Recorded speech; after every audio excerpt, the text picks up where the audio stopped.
Hello students, today I am starting with question number 4 of exercise 8.2. Show that the following numbers are in continued proportion. आपको ये show करना है कि जो following numbers हैं ये continued proportion में है.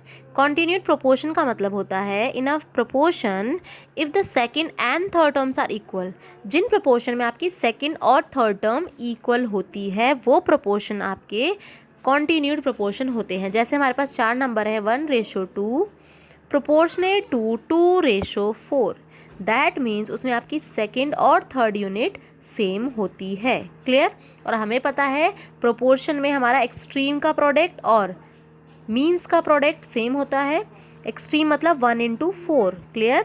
और मीन्स मतलब मिडल की 2 विच इज़ 2:2. तो ये आपका सेम होता है. हम कह सकते हैं कि मिडल वाले नंबर का square first and last term के स्क्वायर के इक्वल होता है. या फिर मैं आपको जैसे बताऊं हमारे पास 4 यूनिट है ए बी सी हमारे पास ये, और हमें बी जो है हमारी मिडल वाली टर्म है, मीन टर्म है, और हमारा जो थर्ड वन पार्ट है वो भी बी ही है एंड ये है सी. यानी कि जो कॉन्टिन्यूड प्रोपोर्शन क्या प्रोपोर्शन होते हैं जिसमें मिडल वाला नंबर जो आपके मीन्स होते हैं वो दोनों सेम होते हैं, जहाँ पे आपकी सेकंड एंड थर्ड जो क्वांटिटी है वो सेम रहती है.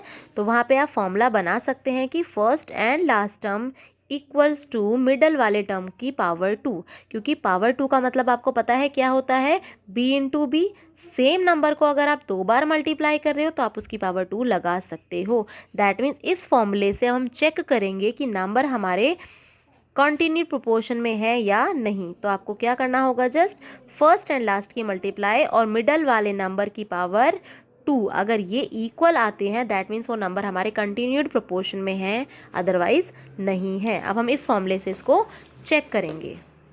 Now question number 4 A part is, आपके पास 3 नंबर्स हैं 16, 84 एंड 441. आपको चेक करना है कि जो ये नंबर्स हैं ये आपके कंटिन्यूड प्रोपोर्शन में है या नहीं है.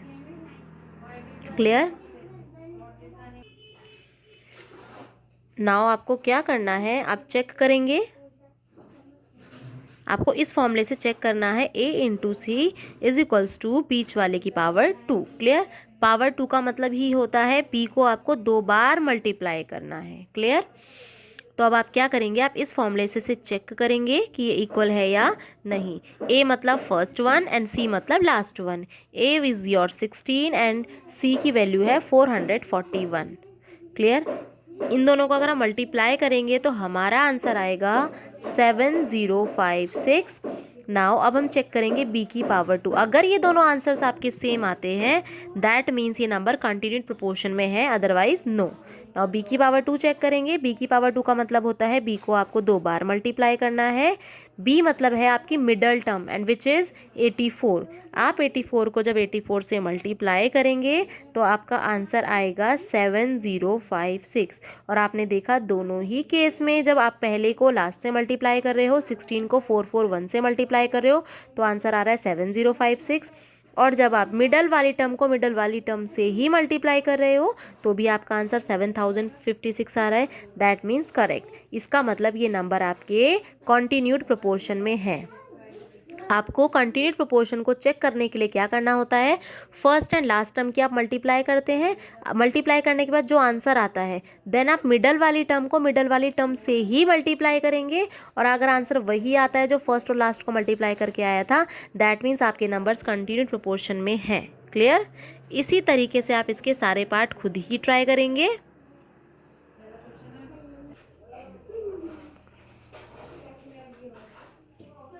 Now question number 5 is if 4x and 9 ये 3 नंबर्स हैं आपके पास are in continued proportion. Question ने बोला है कि ये कंटिन्यू प्रोपोर्शन में है, मतलब चेक नहीं करना है आपको. क्वेश्चन में गिवन है कि ये कॉन्टिन्यूड प्रोपोर्शन में है. आपको वैल्यू फाइंड करनी है x की. आपको पता होता है इफ़ आपके नंबर कंटिन्यू प्रोपोर्शन में होते हैं, अगर आपके नंबर्स कंटिन्यूड प्रोपोर्शन में है तो आपको पता है फर्स्ट एंड लास्ट की मल्टीप्लाई मिडल वाले नंबर को मिडल वाले नंबर से मल्टीप्लाई करने पर ही जो भी आंसर आएगा वो दोनों इक्वल होते हैं. राइट.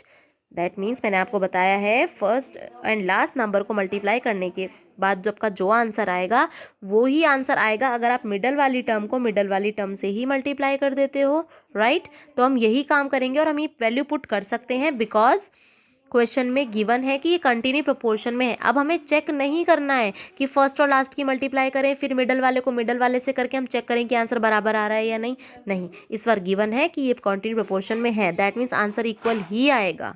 तो आपके पास first term is 4 and last term is, आपकी लास्ट टर्म क्या है 9। तो आप फर्स्ट और 9 की मल्टीप्लाई करेंगे तो आपका आंसर वही आएगा जो आपकी बीच वाली टर्म यानी कि x को बीच वाले नंबर से ही मल्टीप्लाई करेंगे, जो आएगा वही आपका, मतलब ये दोनों आंसर आपके इक्वल आएंगे, राइट। नाउ 4 9 ज़ा 36। x को जब आप x से मल्टीप्लाई करेंगे तो आपका आंसर आता है x की पावर 2। क्लियर।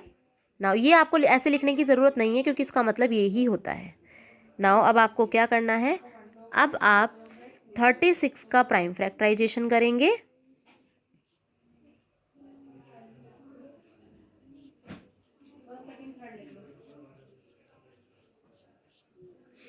आपको क्या करना होगा, मैंने आपको बताया है जब आपके पास स्क्वायरिंग होती है तो आपको क्या करना होता है, जो भी आपके नंबर पेयर में हैं आप उन्हें एक बार लिखेंगे। तो आप 2 की जगह पर 2 ही लिखेंगे। 2 बार आपके 2 हैं तो आपको उसे as a single number consider करना है। 2 बार 3 है आप उसे एक बार ही लिखेंगे क्योंकि आपके पास यहाँ पे स्क्वायर है। तो आप क्या करेंगे, जो भी नंबर आएगा इन दोनों की मल्टीप्लाई करने पर जो आंसर आपका आएगा उस नंबर का स्क्वायर होता है आपका 36। क्लियर। ये 6 नंबर कैसे आया है आपको ध्यान से समझना है। अगर आपके पास वेरिएबल में स्क्वायर होता है तो आपको इस नंबर को भी स्क्वायर की फॉर्म में लिखना होता है, जिसके लिए आप इसका प्राइम फैक्टराइजेशन करेंगे। आपके प्राइम फैक्टराइजेशन पे जो नंबर्स आते हैं इनको आप एज अ प्रोडक्ट यानी कि बीच में मल्टीप्लाई का निशान लगा के लिखेंगे। आफ्टर दैट आपके जो ये पेयरिंग हो रही होगी, जो भी नंबर 2 बार होगा वो एक बार नोट डाउन किया जाएगा, 3 भी 2 बार है वो भी एक बार नोट डाउन किया जाएगा। आफ्टर दैट जितने भी नंबर्स आएंगे सबकी आप मल्टीप्लाई करेंगे। वो आपको एक ऐसा नंबर मिलेगा जिसको आप एज अ पावर 2 लिख सकते हो, विच इज़ इक्वल्स टू 36, जो कि 36 के ही इक्वल होगा। क्लियर। ना अब आपको क्या करना है, पावर 2 से आप पावर 2 कैंसिल आउट कर सकते हो। आपका आंसर आएगा x इक्वल्स टू 6, यानी कि x की वैल्यू हो जाएगी 6। क्लियर। बस आपको ये ध्यान रखना होता है जब आपके यहाँ पावर 2 है तो आप कैसे सॉल्व करते हैं। आपको सामने वाले नंबर का प्राइम फैक्टराइजेशन करना है। जो भी आपके नंबर्स आते हैं आप उन्हें एज अ प्रोडक्ट लिखेंगे, फिर आप पेयरिंग करते हैं। जो भी नंबर 2 बार है उसे एक बार ही नोट डाउन करेंगे। जितने भी नंबर्स आएंगे आप उन सब की मल्टीप्लाई करेंगे और जो ये नंबर आता है ये नंबर आपका उसी की पावर 2 का आंसर होगा। तो आप इस नंबर को इस नंबर की पावर 2 की फॉर्म में लिख सकते हो, जिससे आपकी पावर 2 से पावर 2 रिमूव कर सकते हैं आप और इक्वेट कर सकते हैं पावर को पावर से एंड और जो भी आपका ये नंबर होगा आप उससे इक्वेट कर सकते हैं।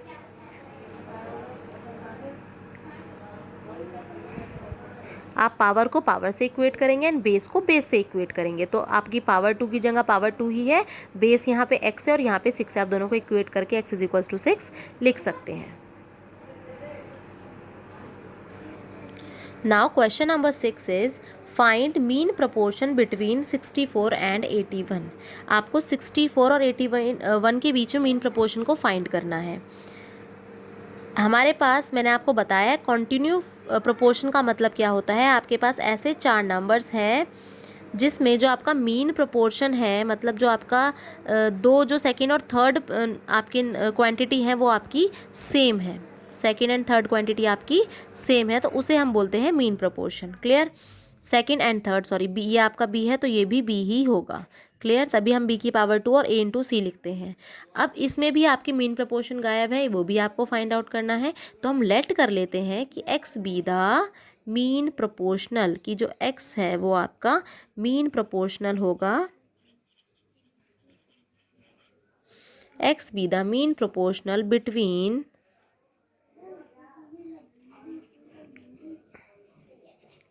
64 एंड 81। 64 और 81 के बीच में जो प्रोपोर्शनल है वो आपका x है, मीन प्रोपोर्शनल। तो हमें समझ में आ गया, हमारी फर्स्ट टर्म 64 है, देन रेशो आपकी मिडल टर्म्स आपकी सेकंड। कंटिन्यू प्रोपोर्शन में आपका जो मीन प्रोपोर्शनल होता है वो आपका सेम रहता है। ये सेकेंड और थर्ड यूनिट आपकी सेम रहेगी। Now this is 81। आपका मीन प्रोपोर्शनल पूछा है, दैट मीन्स आपके second and third unit same है। तो आपको क्या करना होता है, आपको पता है प्रोपोर्शन में तो है ही, क्वेश्चन में गिवन है प्रोपोर्शन में है, और अगर मीन प्रोपोर्शनल आपसे पूछा है दैट मीन्स ये कंटिन्यू प्रोपोर्शन में है। क्लियर? अगर आपका मीन प्रोपोर्शन गायब है दैट मीन्स वो आपके कंटिन्यू प्रोपोर्शन में है, क्योंकि क्वेश्चन ने मीन प्रोपोर्शनल फाइंड करने को कहा है। अब आप क्या करेंगे, वही आपको फॉर्मूला लगाना होता है, फर्स्ट एंड लास्ट टर्म की multiply equals to second and third term, यानी कि mean product of extreme equals to product of means. That after that आप कैलकुलेट करेंगे 64 इंटू 81। 64 को आप एज अ पावर 2 लिख सकते हैं 8 की, और 81 को लिख सकते हैं 9 की पावर 2। यहाँ पे x की पावर 2 हो जाएगा आपका। अब आप क्या करेंगे, 8 इंटू 9 विच इज़, अगर आपकी बेस में पावर सेम होती है और बेस डिफरेंट है तो आप बेस को मल्टीप्लाई कर देते हैं और पावर को आप एक बार डिनोट करते हैं। नाउ x की पावर 2। अब आप क्या करेंगे, इक्वेट करेंगे बेस से, वो पावर से आपका पावर कैंसिल आउट हो जाएगी और आप इक्वेट करेंगे बेस को बेस से। 8 into 9 equals to x। Clear? Now x is equals to 8, 9 जा 72। तो आपका आंसर आ जाएगा 72। दैट मीन्स आपकी मिडल जो आपका मीन प्रोपोर्शनल है, यानी कि सेकेंड और थर्ड टर्म है, वो है आपकी 72, 72।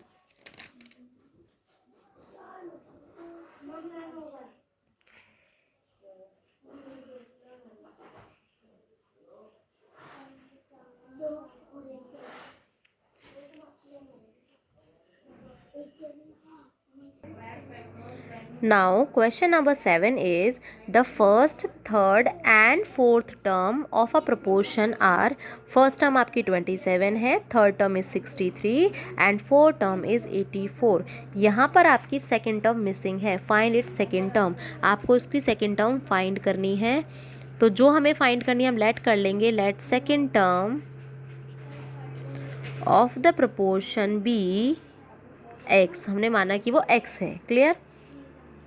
नाउ दैट मीन्स ये कॉन्टिन्यू प्रोपोर्शन में नहीं है। अगर ये कॉन्टिन्यू प्रोपोर्शन में होते तो आपका जो भी टर्म 63 यानी कि थर्ड है वही टर्म आपकी सेकंड भी होती, क्योंकि कॉन्टिन्यू प्रोपोर्शन में तो टर्म सेम होती है, लेकिन यहाँ पे अलग अलग गिवन है। दैट मीन्स आपकी सेकंड टर्म सेम नहीं है, और ये जो आपके नंबर्स हैं, क्वांटिटीज़ हैं, ये आपकी कॉन्टिन्यूड प्रोपोर्शन में नहीं है, बस प्रोपोर्शन में है।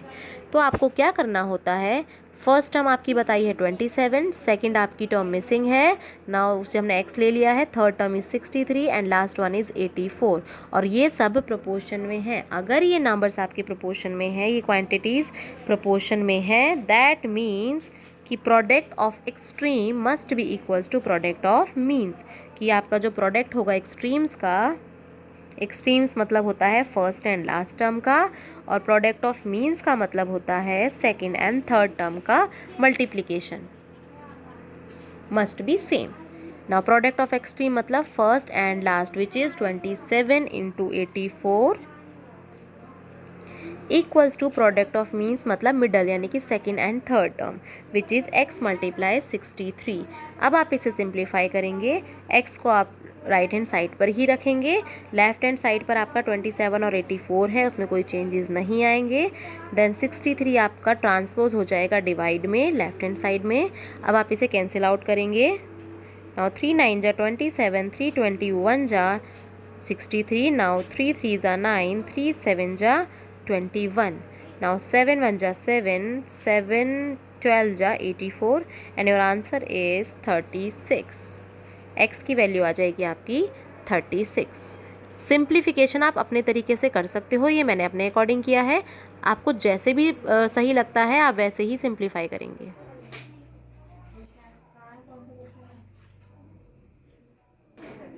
Now question number 9 is the ratio of length and width of school ground is 5:2। एक स्कूल ग्राउंड की लेंथ और विड्थ का जो रेशो है वो आपको दिया है 5:2। फाइंड इट्स लेंथ, इसकी लेंथ आपको फाइंड करनी है if its width is 40 metre, अगर उसकी जो विड्थ है वो 40 मीटर है तो।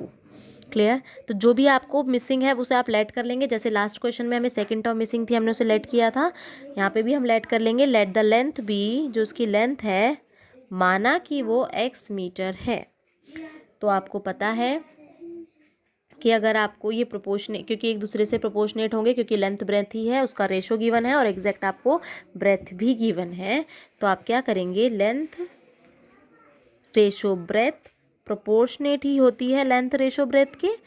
क्लियर। नाउ लेंथ और ब्रेथ का रेशो आपको दिया हुआ है 5:2, प्रोपोर्शनेट टू लेंथ ब्रेथ की ही प्रोपोर्शनेट होगी। लेंथ आपको मिसिंग है और उससे हमने एक्स लेट किया है, और ब्रेथ गिवन है क्वेश्चन में 40 मीटर। ब्रेथ और विड्थ एक ही चीज़ है, विड्थ को भी हम ब्रेथ ही कहते हैं। क्लियर। अब आपके पास चारों क्वांटिटीज़ आ गई हैं। अब आप इसे इक्वेट करके एक्स की वैल्यू को फाइंड आउट कर सकते हैं, क्योंकि आपको लेंथ निकालना है और लेंथ है आपकी एक्स। तो एक्स आप कैसे इक्वेट करेंगे, एक्स की वैल्यू कैसे फाइंड आउट करेंगे, ये अगर चारों प्रोपोर्शनेट है तो आपको पता है प्रोडक्ट ऑफ एक्सट्रीम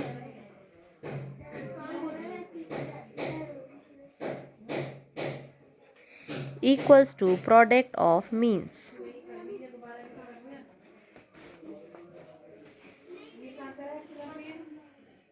एक्सट्रीम मतलब first and last, that means 5 × 40, and means मतलब 2 × x। 40 × 5 is 200 equal to x। x को आप राइट हैंड साइड पर ही रखेंगे, 2 को आप ट्रांसपोज करेंगे डिवाइड में, और आपका आंसर आएगा 100। तो x यानी कि ब्रेथ आपकी है 100 मीटर।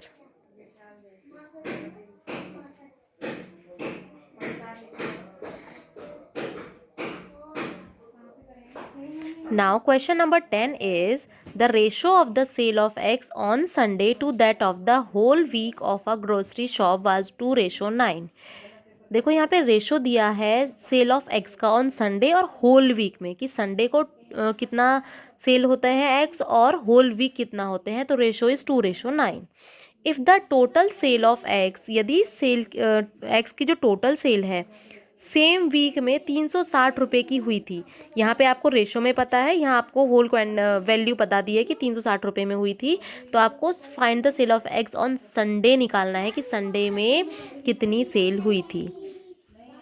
आप लेट करेंगे, मैंने आपको बताया जो भी क्वांटिटी आपकी मिसिंग है आपको उसे लेट करना होता है, मानना होता है। Let the sale of eggs,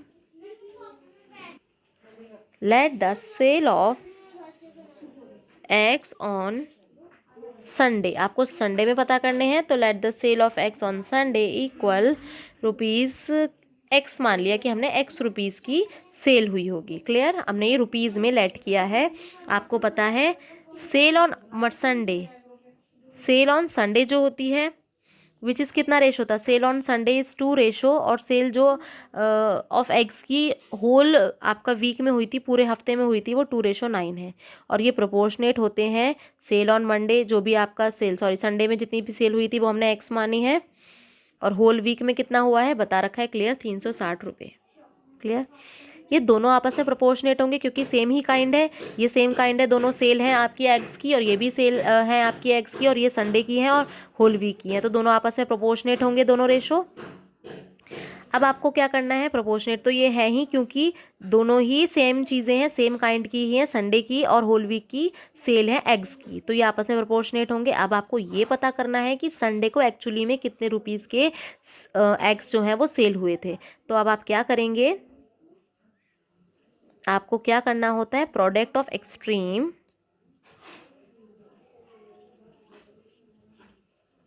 जब भी आपके पास कोई भी वैल्यू आपके प्रोपोर्शनेट में मिसिंग होती है, नहीं होती है, और आपको फाइंड आउट करनी है, तो आप एक ही चीज़ करेंगे, product of extreme is equals to product of means. Extreme मतलब first and last which is 2 × 360, means मतलब 9 × x। अब आप इसे सिंप्लीफाई करेंगे, आपको क्या करना है, x को आप राइट हैंड साइड पर ही रखेंगे, 9 को ट्रांसपोज करेंगे डिवाइड में लेफ्ट हैंड साइड पे। नाउ इसे सिंप्लीफाई करना है,